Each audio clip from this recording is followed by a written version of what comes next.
I'm feeling dangerous today, ladies and gentlemen. No, not because I'm playing Redfall. It's because I'm recording a video with this backdrop, this blank, boring backdrop full of boxes here in the hallway. I know, it's awful. I'm moving right now, so I apologize that the set for my videos is going to look pretty terrible for the most part. But the reason I'm here today is to play some Fallout 4 and talk about things that are carrying over from that game into Starfield, compare, contrast, analyze, and I thought this would be a perfect time to do it. We're just a couple of months away from Starfield, which is crazy to think about. And given that we're so close, now is the best time to look at some of the Bethesda Game Studios classics, talk about what we love, don't love about these games, what we hope carries over, and just overall ride into launch together with a little bit of more retrospective energy. You know, the hype with Starfield is in a really healthy place right now. It's been a lot of fun to be a part of the community and just see how everything's going into launch. So with that, let's fire up Fallout 4 and see what's crack-a-lackin' in the Commonwealth. Before we get started, I actually want to fire up two things, Creation Club being one of them, because I feel like this is going to be a big part of Starfield's future, and I haven't opened this menu in a hot minute. Gunners versus Minutemen. Join the fight to retake Quincy alongside the Minutemen with 3 unique power armor paints. Love that. I just think this is going to be a huge part of Starfield with, 10% of planets having life. Todd said there's going to be so much open space to be filled out by the community. Todd's talked a lot about supporting modders. I love that they did this for Prey. I thought this was really cool. That I feel like, no doubt, with Starfield probably being the only entry in this series we get for a long time, if Fallout and Elder Scrolls were anything to go off of, that we're likely going to see modders pump this thing full of life. And so it's good just to see what they've been doing, which is a lot of cosmetics. So I hope an overhaul of some kind is due for if Starfield does invite Creation Club in, because these are all just, I mean, they're cool flavor for people who can't, really get mods. For example, like PlayStation 4, console mods for that are awful, but the Xbox is a lot better. So Creation Club has its place for a very specific audience, but for most of us who play BGS games, you'll see that most of the stuff you'd be able to get for free. I think they need to work out prices and whatnot, but I do think this is going to be a major part of Starfield and filling in some of those gaps at launch. No doubt this is how Bethesda plans to approach Starfield if it were to be a, quote, service, if you will, because they always plan for these games being, what did they say, played for a decade or more. So I think that's inevitable. And then built-in mods, I'm surprised we haven't heard anything about this. Anyone who's interviewed Todd naturally hasn't asked about this, but there's some really good ones here. And the rating system seems to work for a ton of people. See-through scopes, like, that's really cool. You'll see here, my only favorite is Todd Howard saying it just works, which when you level up, which I love. I remember I made a video just about this. I remember so many people complained about it. I was just trying to have some fun, but yeah, especially this one. I love this one. Especially, this is another thing I imagine has to be a major piece moving forward for Starfield. You're on next-gen consoles. There has to be a thought within Bethesda of, like, I know we're playing on PC now, but what do console mods look like for Starfield? So I think these are going to be two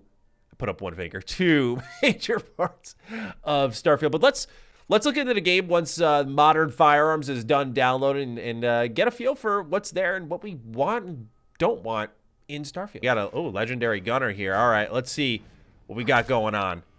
Yeah, I remember the melee got a major upgrade in Starfield, and so that's one thing I'm super excited about. Looking at some of these animations, I know it's 2015, but a lot of people were really let down by Fallout 4 in that department. I remember them calling it more Fallout 3.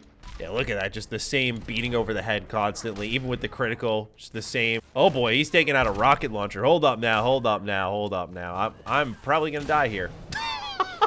Oh man, look at all this junk.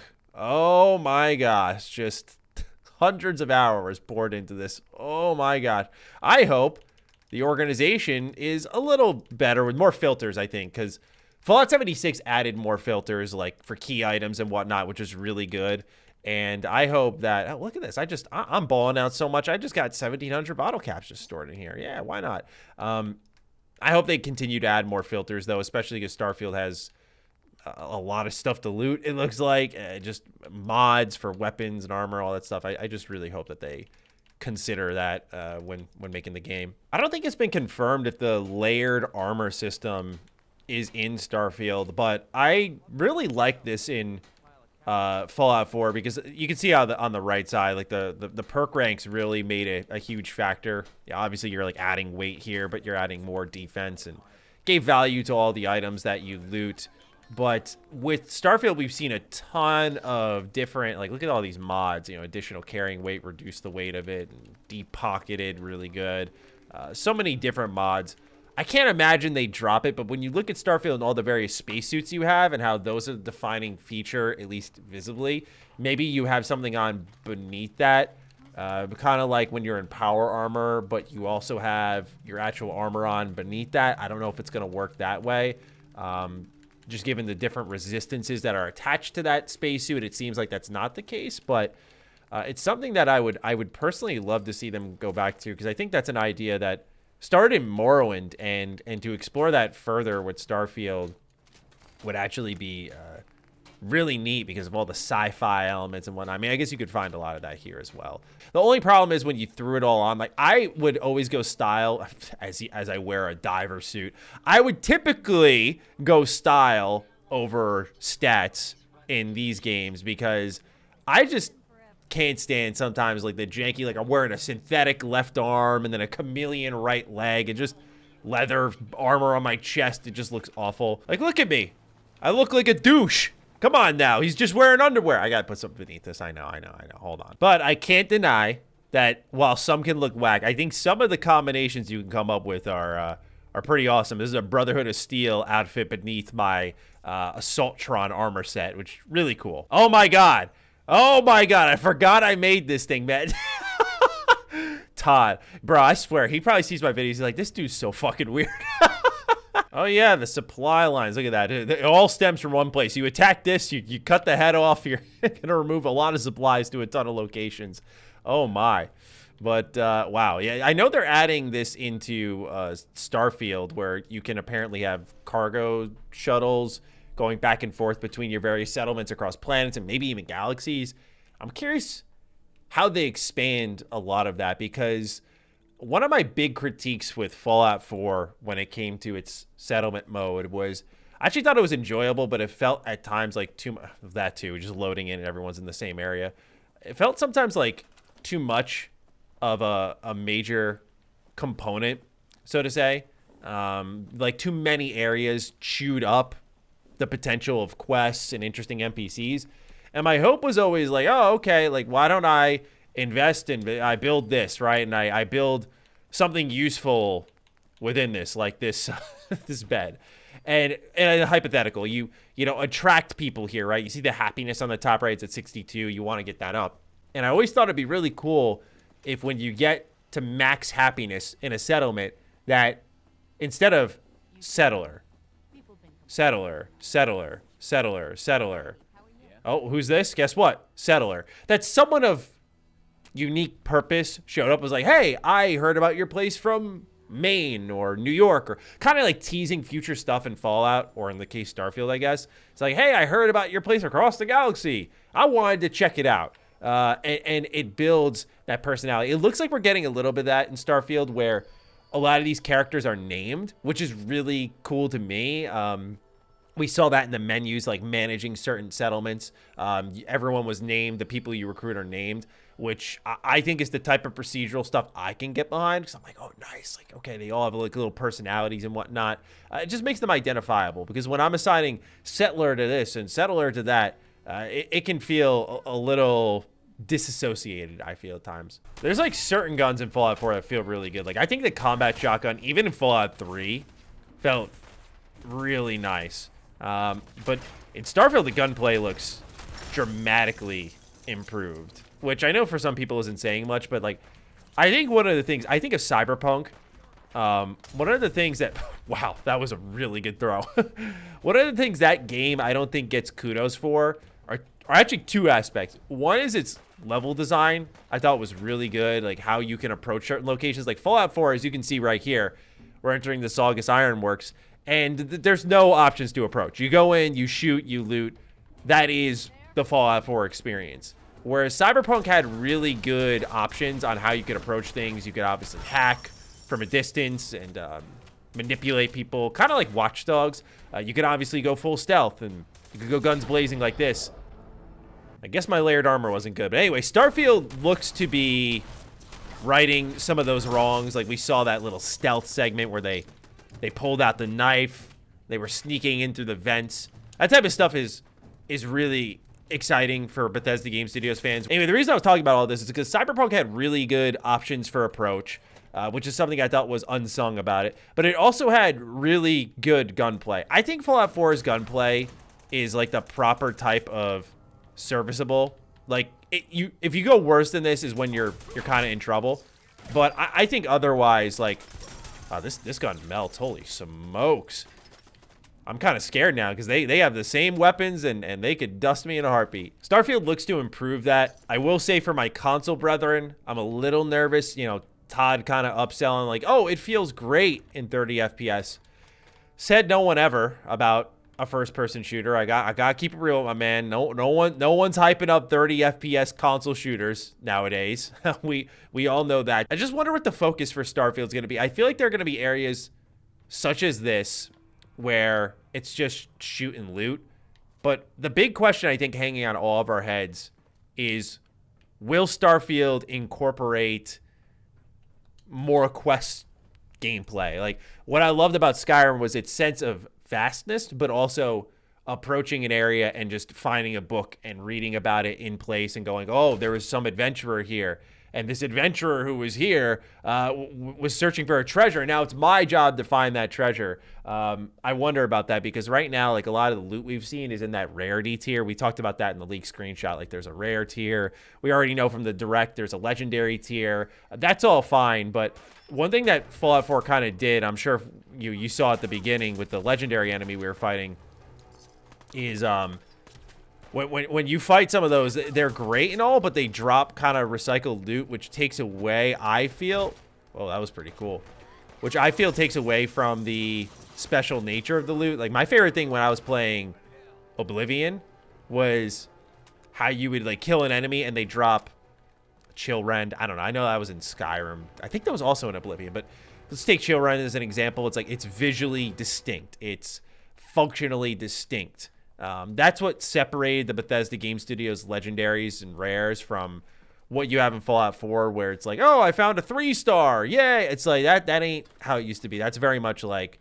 how the industry's become with, you know, their obsession with rarity tiers. And I'm more willing to forgive, like, indies, for example, who do that kind of stuff to make up for their loot game. What are they going to do, right? But with Fallout 4, I definitely expected more on that front. I hope Starfield has weapons with distinct features. Like, one of my favorite weapons that I don't use a lot in Fallout, but I appreciate its existence, is the junk jet. The junk jet is so cool. You just find garbage around the world and shoot pencils at enemies or toasters at enemies, and they're dead. Like, it's amazing. And it creates an identity for the game that it otherwise would possibly be lacking. Oh my god. Okay, what's the equivalent of Starfield's Deathclaw gonna be? I know that was a question that Todd kind of dodged, but this dude just came out of nowhere. Hold up. Yeah, you stay right there. Yeah, hold on. Yeah, we're gonna use the game's funky AI against you. Yep. We're just gonna keep going in circles. Hey, this would be a great thing to fix in Starfield. Okay, I can level up here. This is another part of Fallout 4. I remember the excitement that the community had when you could up your strength, perception, endurance, charisma, intelligence, agility, luck whenever you wanted. The special stats being able to be upgraded in the middle of a playthrough sounded like a godsend, but wow, did it kind of fall apart if you love builds. I mean, you could make builds in Fallout 4, but the problem is you could infinitely level up, and then you could change your base stats. Like, the very foundation of your character could gradually be updated and not fixed. And that meant that there was no distinct play styles for Fallout 4. You just, again, shoot and loot. And I really, if there's one thing beyond the choice and consequence and the dialogue that I hope Starfield does amazingly well in, it's the leveling system. And I gotta admit, I have a few reservations about it right now. Like, it does look like a mixture of Fallout 4 and Skyrim's leveling up. You have the perks from Fallout 4 mixed in. So as you do things in the world, like kill 100 enemies with an assault rifle, then you'll unlock the next perk rank. So it's a good mixture. Like, systematically, it sounds cool. But I hope that distinct play styles was a focus from the get-go. That's not something you can staple on afterwards. As you see, I'm kind of hammering the gameplay a lot. The dialogue kind of speaks for itself. I wouldn't say they blew it because I think they nailed the emotion that they were setting out for. You know, they said with Fallout 4, they wanted to tell a more emotional story. Oh my God. Oh my God, I'm a dead man. Oh, well, I'm not a dead man. Anyway, as I was saying, you know, they wanted to tell a more emotional story with Fallout 4. A lot of people like the dog on Bethesda Game Studios. Like, oh yeah, they tried, haha, awful story. I think Fallout 4's story is legitimately good. I don't know if it's because I review games, so I've definitely seen legitimately way worse tales told in way worse ways. But I think Fallout 4's story was good. But they went for a certain thing. I think they hit the mark on it, but I think they lost what made their games a little bit more special. Starfield weapon customization looked really, really good. Right from the get-go, it looked extremely good. Look at that. You can even put a bipod on this. This is cool. Doesn't really change anything with the gun, just how it looks, but I'll keep it on. Fully auto. Oh, wow. You can even change the firing mode. Yeah. See, this is where Starfield will thrive, but also get crucified, is because I'm of the mindset, and this is going to sound like I'm protecting Bethesda Game Studios. I am not. I am of the mindset that no matter what they do, that they're going to end up on the losing end of their community, which is kind of the pill you got to swallow when you work on BGS games, I feel. There has never been a Bethesda Game Studios game release that I have been a part of or seen that has never been saved by modders. Even Skyrim. Even Skyrim was, to many people I see online, saved by modders. Now, I think modders improve the game drastically, but I also feel like, how couldn't they have, you know, I look at how many people mod BGS games, you know, the workforce, if you will, attached to that. And there's only so much you can squeeze into a game before you go, all right, we got to release this now, right? That's just the nature of game development that I don't think a lot of people know. And given that they eventually have to release something, there's going to always be that gap somewhere that, oh man, look at it. Oh my God. There's always going to be that gap, though, where the community will step in and fill something in, even the smaller details. There's other things that I see people like changing, you know, the sights on a weapon. They're like, oh, Bethesda getting outdone by the modders. I think it gets a little overblown at times. I think Fallout 4, you have a legitimate case because the mods in this game are awesome and add role-playing, strip away the voice protagonist. Like, this game made, as I think I've made it pretty clear, a lot of decisions that, you know, long-term fans were not in love with. Some cases, but just not all, which I know isn't a very popular opinion to hold.